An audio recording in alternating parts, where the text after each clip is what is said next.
Alexei, por que você pensa assim? Por que 13 milhões de cientistas e resultado zero? Afinal, nós vemos e acompanhamos o desenvolvimento das tecnologias.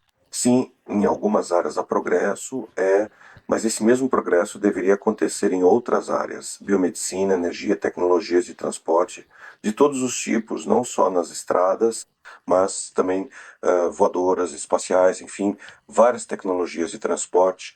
Tudo isso também deveria progredir e evoluir da mesma forma, mas não vemos isso acontecer. É isso. Existem também tecnologias sociais, acabei de lembrar, ou seja, a organização da sociedade. Temos um modelo bastante unilateralmente construído e ele praticamente não muda. É isso. Mas, na verdade, tudo deveria mudar, ou seja, tudo deveria progredir e seguir a lei do acúmulo da experiência anterior, análise, criação de um novo aparelho, tecnologia, método mais avançado e assim por diante, degrau por degrau. A evolução das tecnologias e do progresso científico na eletrônica é um verdadeiro exemplo. Assim deveria ser em todos os lugares. Mas isso não acontece. Mas deveria acontecer. Temos muitas áreas que claramente sofrem com a falta de progresso. Por exemplo, a genética, ou seja, já conseguimos montar tijolo por tijolo bem, não uma formiga, mas já é possível montar algumas células simples. Mas o que isso significa? Que devemos obter algum benefício, alguma vantagem com isso. Então, quando a eletrônica foi descoberta e começou a se desenvolver, tivemos um ótimo resultado. Quando surgiram as telecomunicações, a televisão, tudo isso também evoluiu muito rapidamente. É isso. Tecnologias militares, por exemplo, com essas bombas atômicas, com esses mísseis balísticos. Tudo isso mudou bastante rápido, bem diante dos nossos olhos. É isso. Mas por que isso não acontece na medicina? Porque ainda não temos uma bateria. Veja, normalmente as baterias, digamos, como aquelas do tipo AA, mas que poderiam alimentar, sei lá, uma casa inteira por uma semana. Estou só dando um exemplo, certo? Parece que isso já deveria estar quase acontecendo. E o mais interessante é que todos os cientistas parecem falar sobre isso, que já estamos quase conseguindo, ou que isso está prestes a acontecer, mas isso não existe, porque o que os impede? Sim, concordo. Ou seja, por um lado, temos o desenvolvimento da eletrônica, digamos, ou até mesmo das tecnologias nucleares, certo? Mas isso foi no passado. E agora a medicina nem consegue, por exemplo, fazer um dente novo ou curar a visão, devolver ela ao estado normal. Sim, Mas esses métodos de tratamento da visão, na verdade, não são tratamentos, não é uma restauração para o estado saudável anterior.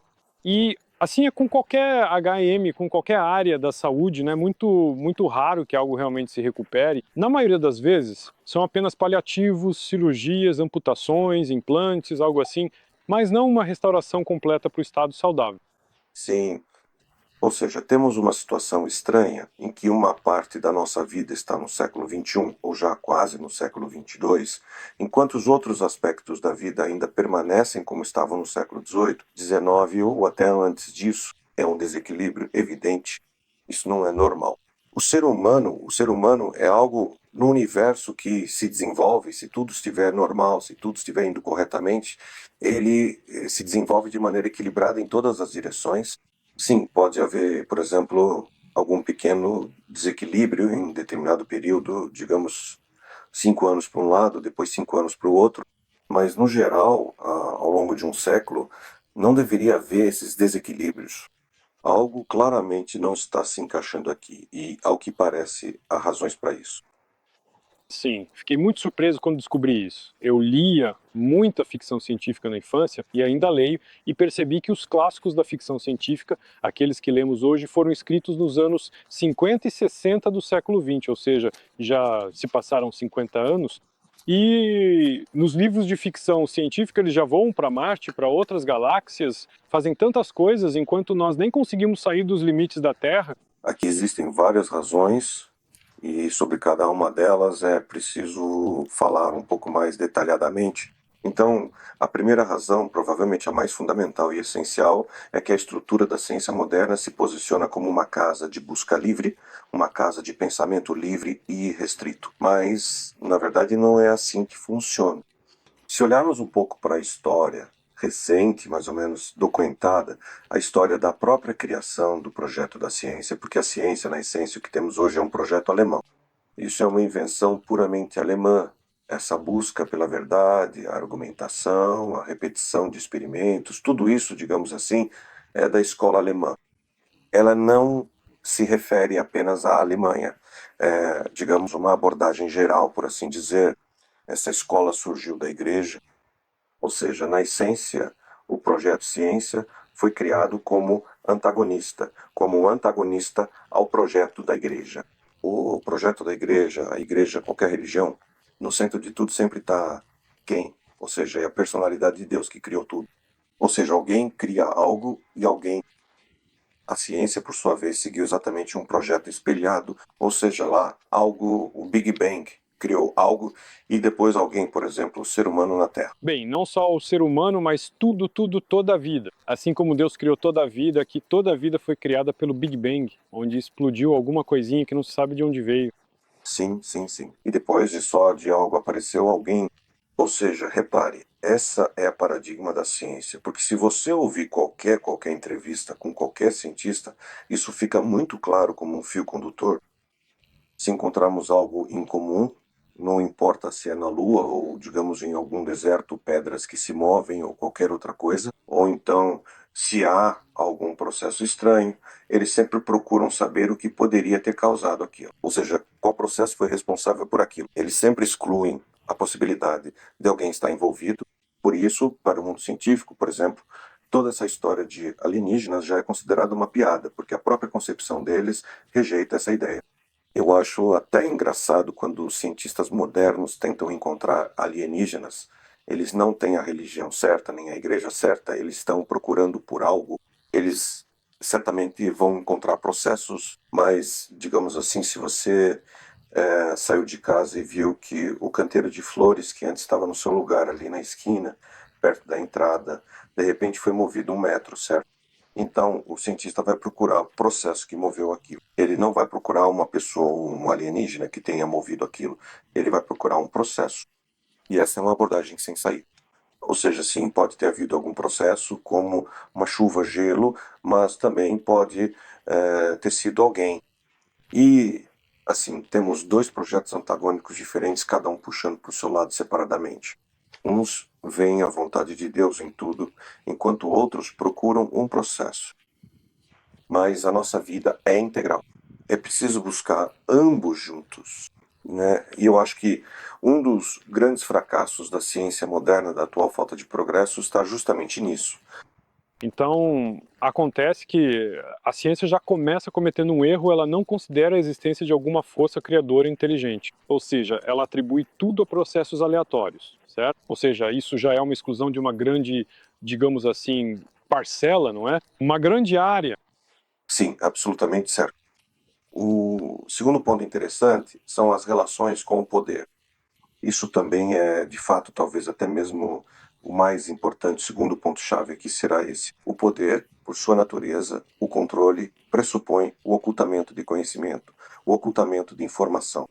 Ou seja, quanto menos o executor sabe sobre o quadro geral, melhor ele desempenha sua função. Isso é objetivamente assim. Não por algum motivo malicioso, mas qualquer um que já tenha trabalhado com empreendedorismo ou organização de algo sabe disso. Porque quanto mais a pessoa sabe, esse conhecimento começa a atrapalhar, pois ela começa a pensar que é mais inteligente e que fará melhor. Às vezes isso pode até ser verdade, mas muitas vezes prejudica o processo como um todo. Pois bem, e a ciência, por sua natureza, existe para descobrir e publicar novos conhecimentos. E aqui temos o paradoxo. O governo que financia a ciência paga ela porque, oficialmente, parece que é para desvendar o universo, revelá-lo, conhecer cada vez mais. Mas uma parte da ciência se dedica à sociologia, e a sociologia justamente trata de construir os mecanismos internos da comunidade humana e de descobrir diretamente quem manda ali, quem obedece, em que condições alguém comanda e assim por diante. Ou seja, acontece que o governo paga a ciência, certo? Mas paga de forma que ela não se envolva com certas coisas. E a sociologia, por exemplo, é uma dessas áreas que mais obscurece e confunde a situação do que esclarece. E, infelizmente, as mesmas coisas acontecem e em outras se espalham para outras áreas também. Por exemplo, se você concede imortalidade, então acontece que você precisa se reformar completamente. Ou seja, imediatamente teremos um aumento de moradores. Imagine, todo mundo vai parar de morrer. Então, esta é uma explosão social imediata, esta é uma necessidade de mudar completamente a sociedade. E isso representa uma ameaça à perda de controle. Imagine que você tivesse 10 pessoas na gerência. Bom, ok. E amanhã 10 mil. Uau! E como organizar essa multidão? E como alimentar lá? E como é? Como vesti-la? Como acomodá-la? As perguntas começam imediatamente. Sim, sabe, há uma frase interessante em um dos nossos contos ou romances de ficção científica. Havia uma situação em que, novamente, era supostamente o nosso futuro próximo, e um dos cientistas, durante o churrasco com um político, diz: E se amanhã eu der um motor de super-onda e as pessoas saírem voando pela galáxia, vai ser engraçado. No dia seguinte tem eleição, mas não tem ninguém para votar. Todos foram embora. Isso mostra diretamente por que o poder não está interessado no desenvolvimento de certas áreas da ciência e da tecnologia. É tão óbvio que, na minha opinião, nem precisa ser provado. Acontece que a ciência, novamente, vai, bem de certa forma, contradiz seus próprios princípios, pois, em conjunto com o poder, ela é forçada a se adaptar ao governo que a financia, porque a ciência não pode ganhar dinheiro sozinha, isso é definitivo, certo? Ela é sempre financiada. Quando a ciência começa a ganhar dinheiro, ela deixa de ser ciência. Existe, digamos, nos Estados Unidos, dois institutos. Um instituto é apoiado pelos petroleiros, o outro é apoiado pela energia verde. E aí chegam os colegas da indústria do petróleo ao primeiro instituto e dizem: precisamos de pesquisas que mostrem que a energia solar não é eficiente, que ainda há muitas reservas de petróleo e por isso ela é suficientemente limpa. Ela é mais limpa até do que a energia solar ou as turbinas eólicas, porque nas turbinas eólicas são usados muitos materiais que não são recicláveis. E os cientistas escrevem, claro, os cientistas fazem uma pesquisa dizendo, sim, a energia do petróleo é a melhor, no final das contas ela é a mais limpa, e está tudo ótimo. Depois, grosso modo, esses mesmos cientistas ou seus colegas, com exatamente os mesmos princípios, mas em outra universidade já escrevem um relatório oficial dizendo que a energia solar é a mais limpa, as turbinas eólicas são as melhores e tudo mais. Ou seja, isso é o que chamam de ciência sob encomenda. O que vocês precisarem, nós escrevemos para vocês. Sim, também há situações em que quem financia começa a influenciar o rumo das pesquisas, uma certa manipulação, e diz, faça isso por mim assim. Não do jeito que você quer, mas para o benefício de toda a humanidade. Mas eu preciso assim, eu te pago e você faz assim. Sim, é isso que você descreveu. Cerca de 95% da ciência. É assim que deve ser. E este é o resultado. E isso é tudo.